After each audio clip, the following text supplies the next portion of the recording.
पण पाहूयात पुण्याच्या कॅफेमध्ये पहाटे 4 वाजता राडा झाला। रील्सला लाईक आणि कमेंट करण्यावरून हा राडा झाला, तर कोयत्याने वार करण्यात आले। 8 ते 10 जणांच्या ग्रुपमध्ये 2 मुलींचा देखील समावेश आहे। कॅफेमध्ये झालेल्या कोयता हल्ल्याने आता या परिसरामध्ये खळबळ उडालेली आहे। तर याच कॅफेमध्ये तोडफोड आणि गैरवर्तन केल्याप्रकरणी पीएसआय संदीप कदम यांना 29 जून 2026 ला निलंबित करण्यात आलेलं होतं। याच फ्लाइंग जिप्सी कॅफेमध्ये पहाटे 4 वाजेपर्यंत सुरू असलेल्या पार्टीत कोयता गँगने धुमाकूळ घातलेला आहे। संबंधित घटनेचा एक सीसीटीव्ही देखील आता समोर आलेला आहे।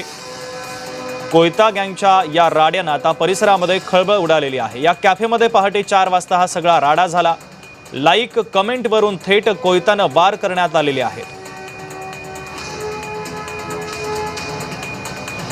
आदित्य भवार आमचे प्रतिनिधी जोडले जातात या बातमीच्या संदर्भातले अधिकचे अपडेट देण्यासाठी। आदित्य, नक्की जर पाहू शकतो की रील्सच्या कमेंट वरनं आणि लाईक्स वरनं हा सगळा वाद झालेला आहे। फ्लाइंग जिप्सी कॅफे हा नेहमीच वादात राहिलेला आहे। यापूर्वी फ्लाइंग जिप्सी कॅफेवरती एका पोलिसांनी कारवाई केली होती, मध्यरात्री लेट नाईट उशिरा तो सुरू होता म्हणून, पण त्याच पोलिसावरती नंतर सस्पेन्शन झालं होतं। मात्र याची सत्यता पडताळणीनंतर त्याला पुन्हा सेवेत घेण्यात आलं होतं। परंतु हा फ्लाइंग जिप्सीला कुठेतरी चाप बसेल या कॅफेला असं वाटत होतं, परंतु असं काही झालं नाही। काल देखील आपण एक प्रकार पाहिला, तर 8 ते 10 जणांच्या टोळक्याने तिथे एकावरती कोयत्याने वार केला, त्यामध्ये 2 मुलींचाही सहभाग होता।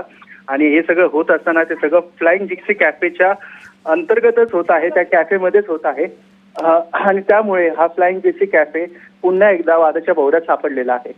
अगदी आदित्य, महत्त्वाचे अपडेट या बातमीच्या संदर्भातले पोहोचवलेले आहेत। तुर्तास धन्यवाद।